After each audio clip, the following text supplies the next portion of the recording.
So hi! Welcome back to my YouTube channel, and for today's tutorial, ituturo ko sa inyo kung paano nga balagyan ng lock ang ating Viber account or Viber app nang hindi gumagamit ng kahit anong application. But first, can you subscribe to my channel and don't forget to hit the subscribe button and the bell to notify you for my new updates. And if you want to learn more, just keep on watching and let's start! So ayan, for today's video, gagamit lang tayo ng ating mobile device. So nandito lang din sa ating mobile device yung babaguhin natin na settings. So i-open lang natin dito is yung ating settings ng mobile phone. And take note, ito nga pala is available lang sa lahat ng mga Android users. So ayan, pagka-open ng ating settings application, pumunta lang tayo sa search bar.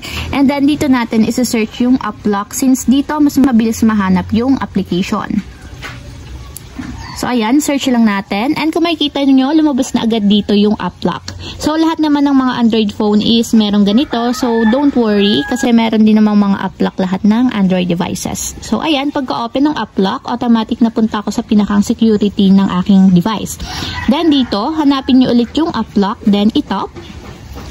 So ayan, dito naman magdodraw na tayo ng pattern na gusto nating ilagay sa ating Viber app. So for example, ganitong pattern lang para mas mabilis. And then, dito naman lalabas yung mga application ng ating mobile device. And hanapin nyo lang dito yung Viber.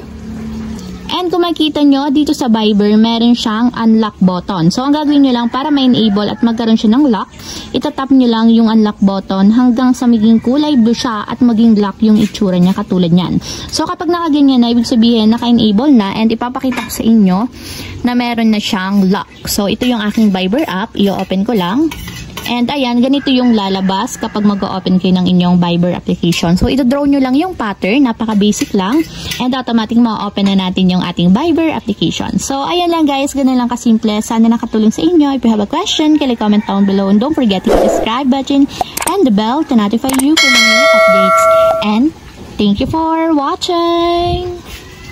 Living life, every day, late at night, not okay.